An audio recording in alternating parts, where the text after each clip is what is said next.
You wanted the best. You've got the best podcast. The hottest podcast in the world. The Chris Voss Show, the preeminent podcast with guests so smart you may experience serious brain bleed. The CEOs, authors, thought leaders, visionaries, and motivators. Get ready. Strap yourself in. Keep your hands, arms, and legs inside the vehicle at all times, because you're about to go on a monster education roller coaster with your brain. Now, here's your host, Chris Voss. I'm Chris Voss here from the ChrisVossShow.com. Ladies and gentlemen, there are these things that makes official. Welcome to the big show. As always, the Chris Voss Show is a fan that loves you, tries to make you better, improve the quality of your life, get you to learn things, get you to improve all the stuff you're always doing in life, and master the skills that you need to do. Opinions expressed by guests on the podcast are solely their own and do not necessarily reflect the opinions of the host or the Chris Voss Show. Some guests of the show may be advertising on the podcast, but it is not an endorsement or review of any kind. Today's featured author comes to us from bookstolifemarketing.co.uk. With expert publishing to strategic marketing, they help authors reach their audience and maximize their book's success. We've got another wonderful young lady on the show with us today. We're going to get into her insights and some of the stuff that she's going to learn, talk about my favorite subject, not by my choice, ADHD. Squirrel. Anyway, we're going to get into it with her. Her latest book came out June 20th, 2024, called Psychology Within the Concepts. Let me recut that because I kind of flubbed the word context. Psychology Within the Context of Psychiatry, Closing the Translational Gap. Amy Twilegar joins us on the show today. We're going to get into it with her and find out all this great stuff to know about ADHD and why they call it the CEO disease. Maybe we'll get some of that from her, or just how much fun it is to have it, because I love mine. Kind of sometimes. She's a postgraduate student dedicated to raising awareness for and furthering her educational pursuits and identifying confounding variables often overlooked in the assessment procedure protocols for classifying mental disorders such as adult ADHD, or the poster child for it, Chris Voss. Welcome to the show. How are you, Amy? Great, thank you. How are you? I am excellent. So give us your .coms. Where can people find you on the interwebs? Are you talking about my websites? Yes. Okay. Translational Developmental Psychobiology.com. That's a mouthful, I know. And at author.amytwilegar.com. So give us a 30,000 overview. What's inside your book? Well, it's a newfound perspective on redefining the constricting variables to measure ADHD in adults. Research has been extensive with, as we know, it is a childhood disorder, as we all know. They have linked very significantly PTSD in childhood with adult ADHD, as well as severity of trauma experienced in the home environment in childhood with ADHD in adulthood. But they're missing something. Oh, what are we missing? They're missing the developmental construct. Okay. So give us a breakdown as to what that means, if you could, a foundation for it. So the DSM-5 currently says that it has to be present in childhood. You cannot get the diagnosis without it being present before 12 years of age. And it cannot be comorbid with anxiety disorder, both of which I counter that actually with my research in my book. Okay. So now you mentioned the DSA-5, or there was something about a 5 that you mentioned. Yes, the current diagnostic manual for mental disorders. So we want to make sure we lay a foundation for people that are just the laymen out there in the world trying to figure all this good stuff out. What made you want to write this book? What was the proponent behind that inspired you? Well, there's a lot of adults out there that have ADHD and they can't get the treatment that they need because they can't receive the diagnosis without childhood records of having ADHD as a child.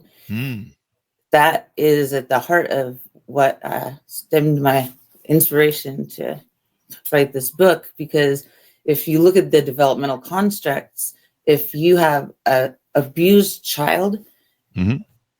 that grows up in fear, they are susceptible to developing ADHD in adulthood if in the next set of intimate relationships at 20 to 22 years old, typically, there's a problem there because they're gonna be more susceptible and prone to develop ADHD in adulthood.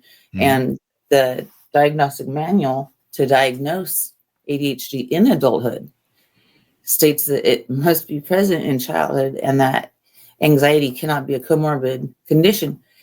But my argument to that is that they can be predisposed by anxiety related to trauma experienced in childhood and more vulnerable to developing ADHD in adulthood at that critical phase of development of young adulthood years when the next set of intimate relationships, romantic partnerships, for instance, they experience the abuse again, then their attention spirals out of control and they're in real trouble then because their dendritic cells in the brain are crystallizing for emotion self-regulation patterns. And if you're internalizing focusing on the internal distress experience inside, those patterns set the stage for a lifetime of attentional problems. Wow. Now that makes sense because, sometimes when we have trauma in childhood and we have these blueprints, and I'm not a psychologist, so correct me if I'm wrong, but we talk about this a lot on the show, it seems these days. I suppose when it rears its head in older ages, it's kind of a fight or flight symptom we have where we're like, oh, I know what this danger is, and now I'm seeing it again, and here's how I'm going to react. Is that a good assessment? Absolutely, because the hypervigilance, constantly looking over your shoulder out of fear, for instance, that really translates into hyperactivity, which is an H component in ADHD. So if you experience trauma in childhood in an abusive home environment, you can become resilient all you want as an adolescent, but if you enter your next set of close intimate relationships at that critical phase of development for young adulthood years, you're going to be re-experiencing it. And research shows that you're in trouble. It comes back threefold, the experiences to you. And so then they can't get diagnosed because they don't have childhood records. They were a scared child. And so therefore, now that they're in adulthood and they have a voice of their own and they are able to depict that something is wrong, they can't get diagnosed. And it's already too late. It's irreversible at that point because the emotional self-regulation patterns are already set in stone for the rest of their lives. And that kind of leads to, if they can't get diagnosed, then they can't get help. Is that correct? Yes. As a matter of fact, they often get misdiagnosed.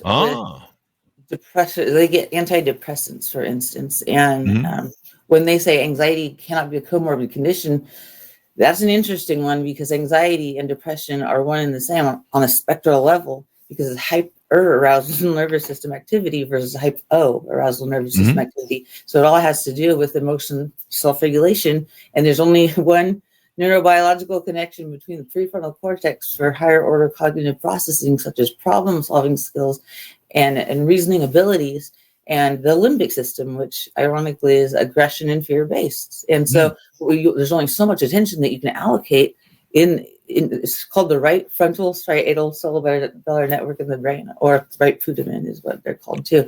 And it shows in the metabolic pathways, as I show in my book even, that the ADHD brain, this is for control subjects and for adult ADHD subjects, there's a stark difference, obviously, in the metabolic pathways for oxygen that occur in the controlled lab setting, and it's evident. So I have more to say about that, but. Okay. So, one of the things that happened to me as a child is I experienced trauma as a child, and then the home life wasn't great. Let's put it that way. And so my ADHD and my brother's ADHD became instantly recognizable. I would check the door 20 times a night as a teen. I was, I think there were other obsessive compulsives that I had. My brother had the obsessive compulsive where he would wash his hands. He needed to be on Ritalin, things like that. So our stuff showed up right away. it became a response, I think, right away. What percentage of people do you think does it show up in right away, as opposed to what you're talking about, where sometimes it may not show up until later in life? Probably about 8%. 8%? Now, 8% that it shows up later in life? Or About the one, other? about 1% are going to be diagnosed, because it's virtually impossible to get diagnosed without having it present in childhood. And those are the rules that they go by Wow. to diagnose it. And their hands are tied. I mean, what they put on paper, a psychiatrist has to go off of that. And if they can't diagnose based on those measures that should be changed, Mm-hmm. they're in trouble. They'll get misdiagnosed or just suffer. Now, with my ADHD, they did prescribe me for depression, but my psychiatrist or psychologist, I forget which one gives you the medication, which one just gives you counseling, whichever one gives you medicine. But, he did hear about my childhood, and he was like, my God, you had 2 narcissistic parents at the same time. Most people just have one. I guess he diagnosed me based on that. What is the main target audience that you're trying to send the message to, that you want reading the book? Honestly, I think the criteria should be changed, because there is a solution to this. Mm-hmm. Even though clinicians cannot yet diagnose ADHD in adulthood without the childhood records, they can certainly tell them to go get the brain scans and the neuroimaging scans on your brain from a radiologist, for instance, and map that theoretical framework onto that biological data. And it's unmistakable that if you're taking that case history of that individual and you're seeing their brain scans are clearly different than that of a normal control subject brain, it's unmistakable. So it should be considered, and anxiety absolutely is a precursor. So those are 2 different things that I would like to get across with my book. So with the book, that's the main reason you wrote it, I guess, right? Yes. Yeah. And what got you interested in this? What got you interested in the study of this? Was this your original intent when you went into psychology, or did you find that this was a real issue during that time? No. As I was doing research through my psychology classes, I kept seeing in all the research studies that it says that it has to be is present in childhood. Mm-hmm. And it never mentioned adult development of it. And so I thought, there's something wrong here. And I researched it more, and lo and behold, it's a problem. How can psychologists redefine these constructs for diagnosing ADHD? Do they have to go through some board and a bunch of people have to write papers on it or something, or how does it work? I'm not really sure. It's an extensive task, I'm sure, but this is my contribution to get the word out there and raise awareness that it can develop in adulthood, absolutely, from a scared child, and then they have a next set of close, intimate relationships in an abusive environment or relationship, then they can't even get diagnosed. Yeah. And there are things that happen with children. We've talked about this on the show, where it seems, and I'm not a psychiatrist, folks, so, don't start a cult or from whatever I say. But it seems like sometimes in childhood, we're so overwhelmed by a traumatic experience that the brain kind of blocks it away and makes us forget it. And then later in life, it seems to bring it forward when it thinks that maybe we're developed enough to handle what happened to us as a child. And I can imagine maybe a scenario of where that would apply to your thesis of, them not remembering their childhood issues and then suddenly having these issues that are coming up and not realizing how they're connected. Maybe. Is that a possibility? Absolutely. But you just better hope you're not 20 to 22 years old in that critical phase of development when the brain matures in that emotional regulation patterns, and now you have dysfunction emotional patterning, and your attention is going to spiral out of control, focusing on the internalization distress inside rather than the salient cues in the environmental context. And by that I mean social environmental context. There you go. So what changes do you foresee from publishing your work in the future? What What do you have you sent this to I don't know, who oversees the psychiatry? Is there a psychiatry board or a bunch of people that oversee that sort of thing? It's not exactly a field yet. So Okay.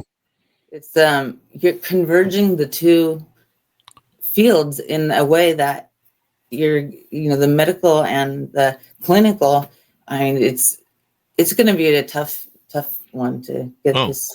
Are there boards for each of them? Yes, they go to different. One goes to medical school, then philosophical Mm-hmm. school. So I mean, it's hard to converge them in an integral way, Mm-hmm. to where the psychologist would be able to diagnose without those rigid structure criteria measures not being changed. Yeah.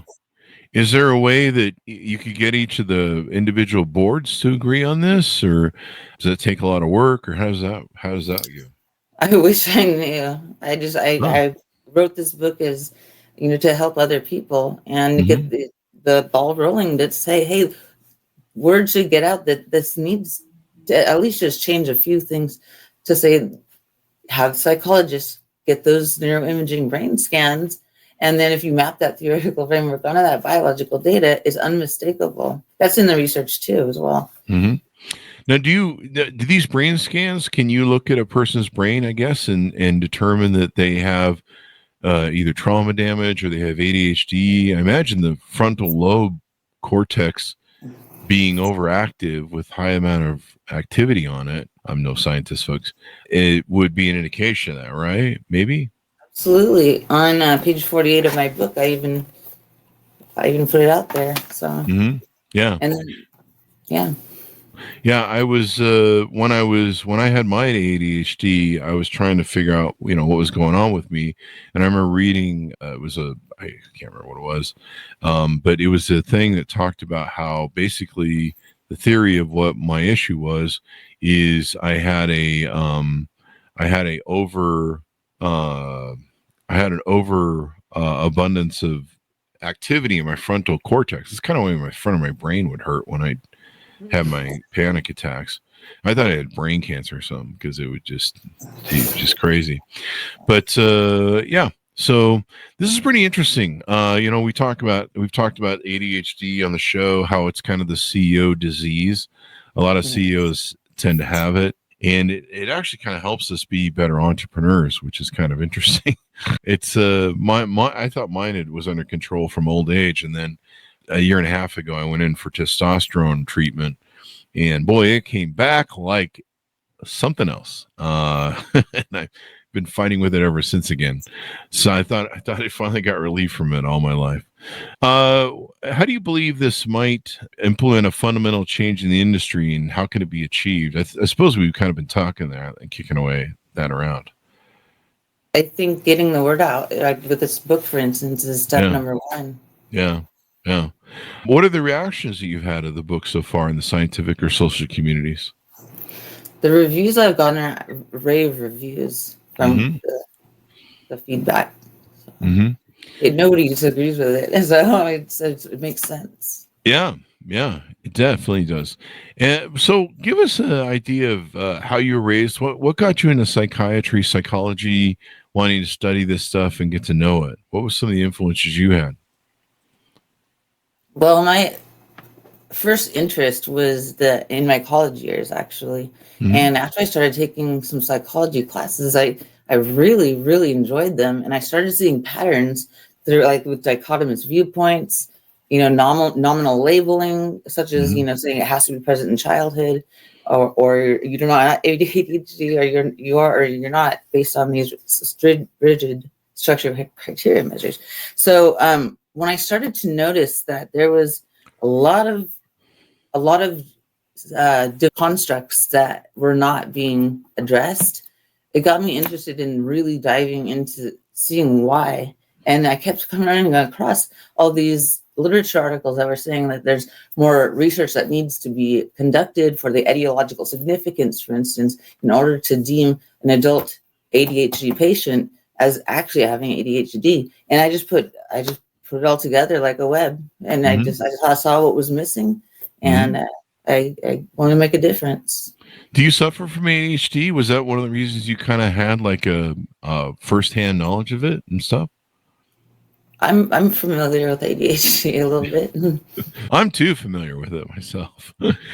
I could use a break every now and then, but squirrel. So, but it really is helpful in business and stuff. I don't know. It's helpful, I think, and a lot of CEOs have it. It's amazing. It's high vigilance, I suppose, and paranoia, maybe. Anyway, so what have we discussed about your book that we want to tease out to people and entice them to pick it up? It's going to allude into what the structural changes in the brain are, and that's at the very basic level for this book. Anyways, it's more of a research compilation to say all of these studies put together. This is what is happening out there. There's people that suffer every day, really. And in my next book, my upcoming book, Translational Developmental Psychobiology, is really at the forefront of it, making a change. Well, making a change, making a difference. This is what we do in the world. We write books, we share ideas, we publish and convince others of our ways and lay out our arguments and stuff like that. So as we go out, give people a final pitch out to order up your book and your .coms and all that good stuff. Oh, it's on many platforms, actually. Amazon, Barnes & Noble, Westbow Press. It's everywhere. Flipkart books. There are even textbook sites. So if you just look up my name, for instance, or the title of the book, it's unmistakable that it's out there. All right. Sounds good then. Well, thank you very much for coming to the show. We really appreciate it, Amy. Thank you. Thank you. Thanks, Jonas, for tuning in. Go to goodreads.com/Chris Voss. Order up her book wherever fine books are sold. It's called Psychology Within the Context of Psychiatry: Closing the Translational Gap by Amy Twilegar. Thanks, Jonas, for tuning in. Go to youtube.com/Chris Voss, facebook.com/Chris Voss, Chris Voss1 on the TikTokity and all those crazy places on the internet. Be good to each other. Stay safe. We'll see you next time. And that should have us out.